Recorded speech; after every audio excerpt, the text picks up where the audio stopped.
দিন যতই গড়াচ্ছে বাফুফের নির্বাচন নিয়ে উত্তাপ ততই বাড়ছে। দীর্ঘ 15 বছর ধরে সালাউদ্দিন স্বৈরাচারী সরকারের আশীর্বাদ নিয়ে রাজত্ব করে গেছেন। কাউন্সিলরদের ম্যানেজ করে লোক দেখানো নির্বাচনের মধ্য দিয়ে আঁকড়েছিলেন সভাপতির পদ। এবার স্বচ্ছ নির্বাচনের দাবিতে মানববন্ধন করেছে ফুটবল সমর্থকরা। তাদের দাবি যোগ্য লোক আসুক বাফুফে নির্বাচনে। এখন স্টুডেন্টদের যোগ, স্টুডেন্ট এগুলো বুঝে। তো আপনারা যারা এগুলো এতদিন করে আসছেন আপনারা সাবধান হয়ে যান।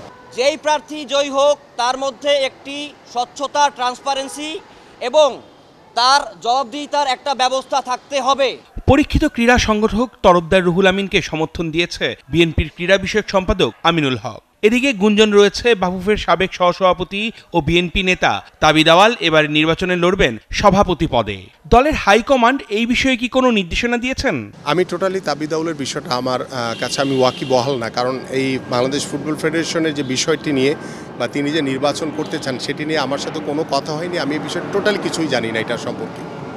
সেই নির্বাচনের আগ্রহ প্রকাশ করে তখন আপনার মতামতটা কি হতে পারে? তার ব্যক্তিগত ব্যাপার, সে নির্বাচন করতেই পারে, এটা তার ব্যক্তিগত ব্যাপার। এবং আমাদের ভারপ্রাপ্ত চেয়ারম্যান মহোদয়েরও যে চিন্তা যে আমরা ক্রীড়াঙ্গনকে দলীয়করণ মুক্ত, রাজনৈতিকরণ মুক্ত করব, তো সেই জায়গা থেকে আমরা দল থেকে কাউকে কোনো সমর্থন দিব না। তো সব কিছু মিলিয়ে যেহেতু তরফদার সাহেব নিজেকে প্রার্থী হিসেবে ঘোষণা করেছেন, তিনি আমাদেরকে আমন্ত্রণ জানিয়েছেন, আমরা গিয়েছি। যেহেতু সালাউদ্দিন মুক্ত আমরা বাংলাদেশ ফুটবল ফেডারেশন দেখতে চাই। 26শে অক্টোবর বাফুফে নির্বাচন। শীঘ্রই কার্যনির্বাহী কমিটির সভায় গঠন করা হবে নির্বাচন কমিশন। অর্ণব বাপি, 71।